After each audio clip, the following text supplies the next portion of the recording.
of Calmer Choice, which is an organization which we tithe to because we are so inspired by the work they're doing. So thank you, Fiona, for being here today. Thank you.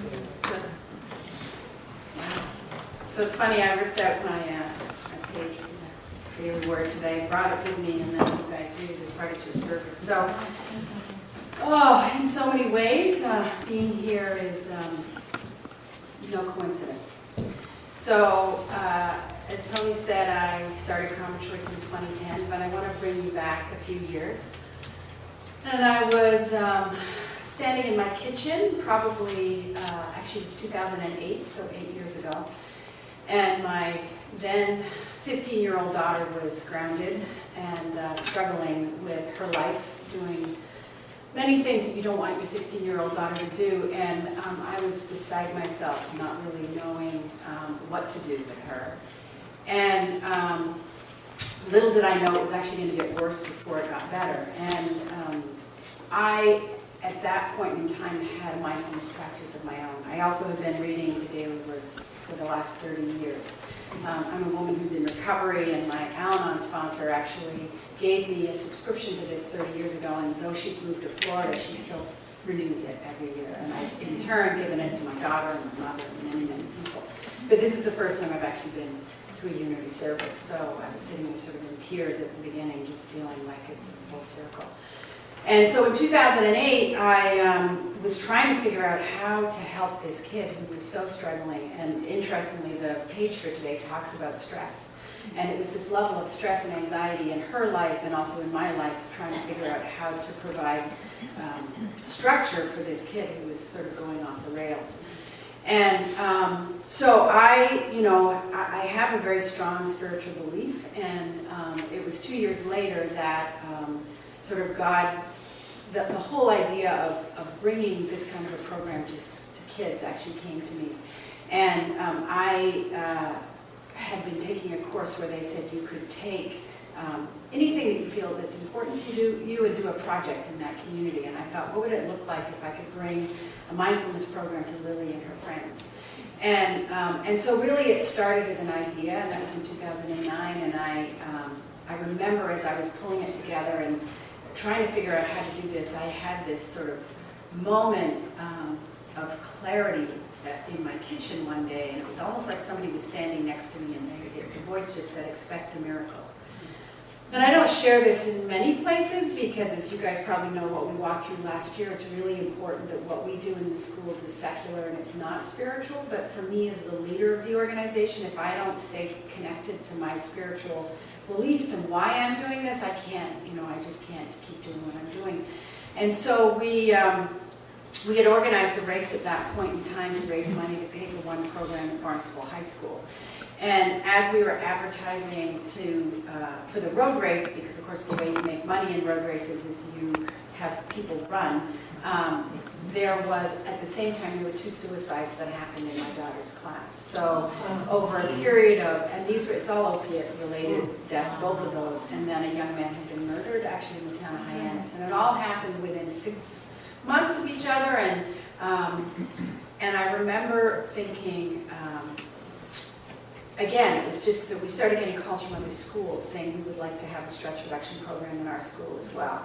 And as Tony said, I don't know if he said it or not, my background is I'm an occupational therapist and I work for the visiting nurses, and I did that for 30 years, and I wasn't looking for a career change, and I certainly wasn't looking to do something as far out there as what Calmer Choice has become, where I would put myself in the paper, and it was a scary thing. Like, my belief in a higher power, my belief in God's work is private, it's mine, and there's people out there that want to shoot holes in it, right? So it was a scary thing, and if it hadn't been God's idea, I would never have done it. But luckily, I had a strong enough belief that when people started coming to me with wanting more, I, on a daily basis, get on my knees and I say to God, okay, God, what thy will, not my will, be done, right? And somehow God kept putting people in my life that doors were open and funding would show up, and as much as the me part of me, the scared part of me wanted to say, I don't want to do this, it's too scary, it's much easier punching a clock and having a job where you actually get benefits and you don't have to worry about billing and you don't have to raise $500,000, and it's just easier to do that. And thank God every day I would get on my knees and it seemed like this is what was needed. And so in 2010 we did become a nonprofit, and I found a board of directors which has really helped guide the way, and that again, there's always been a piece of me that, even that would rather knit socks and work for the, I used to bake thousands of cookies every year and give them away as presents, and I don't do that anymore because I don't have the time, because God has me doing other work. So we started working with teenagers, and really the whole idea was bringing, how could we bring what you guys experience on a Sunday into a school without it being religious? Like, what is it about what we do that is a skill that you can teach to young people? Like, what is it about, even the reading today, taking a breath and finding that calm place within ourselves? How can we bring that into the classroom, understanding with deep respect the First Amendment right of no church and state? Like, how can we do that? And as you know, this last year, we were really put to the test. Can we do that? And is what we're bringing spiritual? And we, as an organization, actually sort of went through this whole incredible soul-searching, looking at what the skills that we teach, and are these skills that can be taught with leaving all of the other pieces behind. And I have some way smarter people than me that work for me, that write the curriculum, and they were able to actually look at it and look at the contextual frameworks from what we teach, and the answer was yes, like a very strong, resounding yes. And so we are now moving forward. The concerned parent has stepped back and has chosen to opt her children out of the program, which was always a possibility. So we've now worked with over 13,000 children on the Cape.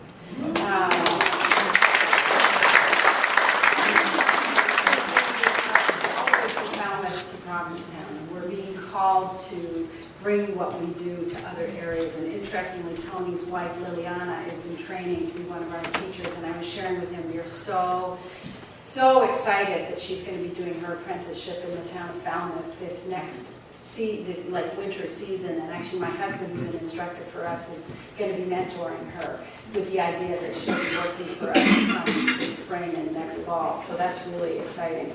But my message today here, so I know for myself that I couldn't do this work if I didn't have a spiritual foundation. I know that walking through what we walked through in the last 6 months, I felt almost I went through this identity crisis of, if I'm the executive director of a nonprofit that brings secular mindfulness into the schools, do I therefore need to be secular? Nobody said I needed to be secular. In other words, no spiritual connection. And I kind of went through this identity crisis issue for myself, where where this comes from me, not what we're doing in the classroom, but from me, comes from that is bigger than myself. I cannot leave it behind. And because if I leave that behind, then everything that I'm doing is way too hard. It's just hard, and it's an effort, and it's scary, and it becomes all about me. And this isn't about me, because it's about me, I don't want to be doing it, right? And so part of my message to myself today, which you guys are witnessing, is that I can't leave that part of myself out of it. I can't necessarily speak at a superintendent's convention about that part of myself, because I understand that that's not, you can't do that. But in my life, in order to build this organization and take it where it needs to go, which it seems to be needed, this is in this day and age, in this political climate, if we can't teach children kindness and compassion, and if we can't teach children how to get themselves out of that stress response, which is what happens so easily when our brain misfires and we perceive a threat that's not really a threat, and then we do things and we say things that we wish afterwards we hadn't done. Now more than ever, this work is really important. And I really, the checks from you guys started coming probably a couple of years ago on a monthly basis. We would get this check from you. And I know Paul Hebert well, and I know that he was, part of it, but that this congregation so believes in what we do does not go unnoticed. Because the programs that we bring to the schools can't really afford at this point. Well, we can't afford to pay for them. And so all of the money in our budget this year is over $600,000, has to be raised mostly outside of the schools paying us for that money. And that's when, for me, as the executive director, that's my primary responsibility, is figuring out how to raise $1 million this year.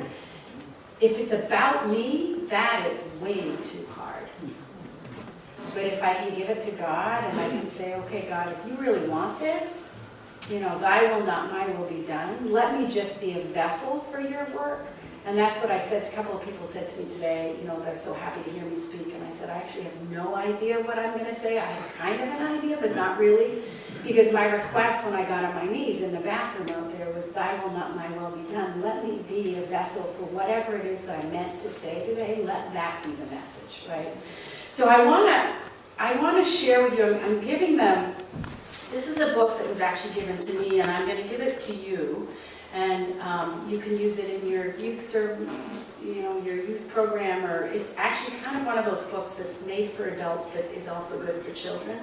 And the name of the book is What You Do, What Do You Do with an Idea? Okay, and I'm going to read it to you. And there's a quote that I wrote in here, and my background is I'm a Quaker. So I get a Quaker newsletter every year, and this came every month. This came in this month's.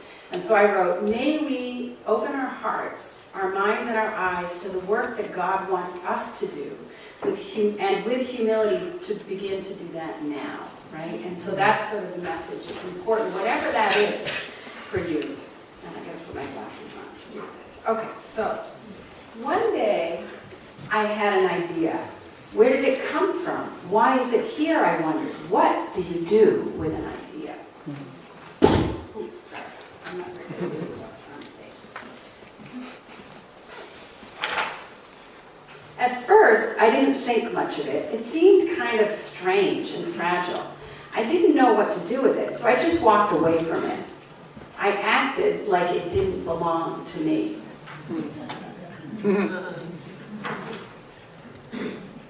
But it followed me.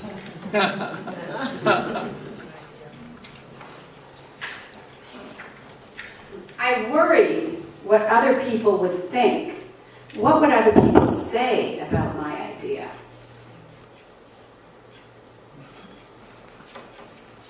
I kept it to myself. I hid it away. I didn't talk about it. I tried to act like everything was the same as it was before that idea showed up.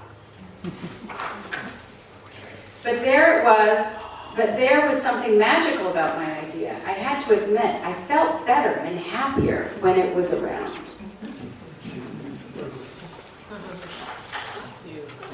It wanted food. It wanted to play. Actually, it wanted a lot of attention.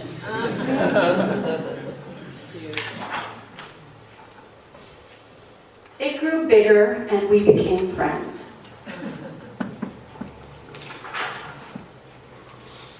I showed it to other people, even though I was afraid of what they would say. I was afraid that if people saw it, they would laugh at it. I was afraid they would think it was silly. And many of them did.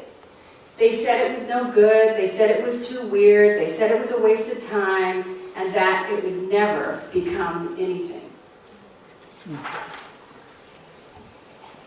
And at first I believed them. I actually thought about giving up on my idea. I almost listened. But then I realized, what do they really know?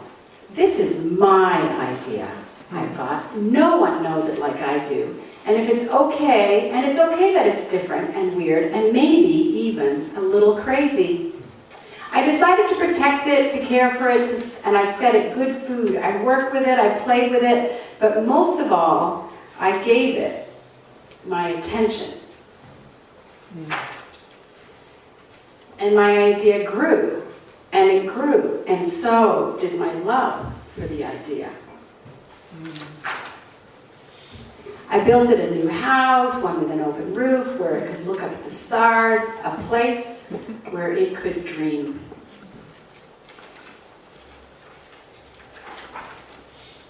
I liked being with my idea. It made me feel more alive, like I could do anything. It encouraged me to think big and then think bigger.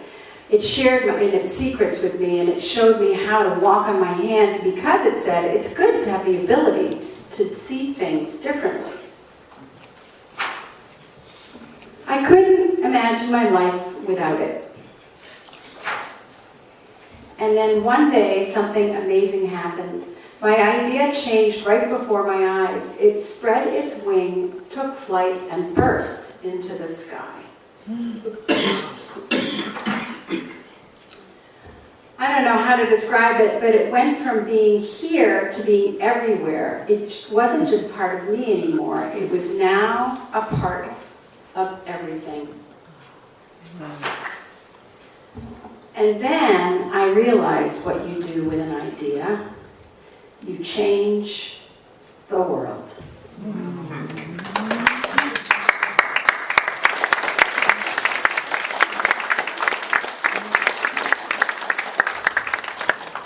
So that's sort of what we're doing at Common Choice. I think if we do work with one child at a time and it changes one child's perspective. We work with mostly elementary school children now, though we're also working in high schools and middle schools. But it can't be done without people like you who believe in the work that we're doing. So I'm really honored to be here today, and though on a daily basis I wake up going, this was a really bad idea, this is too scary. It is seeming to be the work that God has me do. So I've left brochures in the back. I also have Common Choice bracelets if anybody wants them. And then the last thing is that we actually have a fundraiser right now. We're part of the Spectacle of Trees over at the Kennedy Museum. So if anybody would like to head over there today, it's open, and Common Choice has a tree. If you put your ticket in our bucket, you could first of all win the $10,000 tree and everything on it. Which is all, you can give all that stuff, all your Christmas shopping done. But we also get all the benefits from that comes back to us. So anyway, thank you very much for having me here. I think I might come back.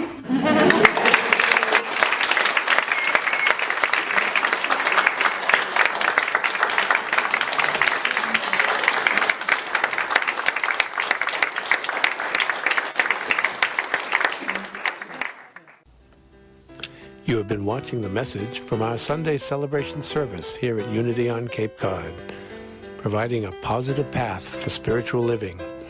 Please join us every Sunday morning at 10 a.m. at 147 Walton Ave, Hyannis, Mass. And visit us online at www.unityoncapecod.org.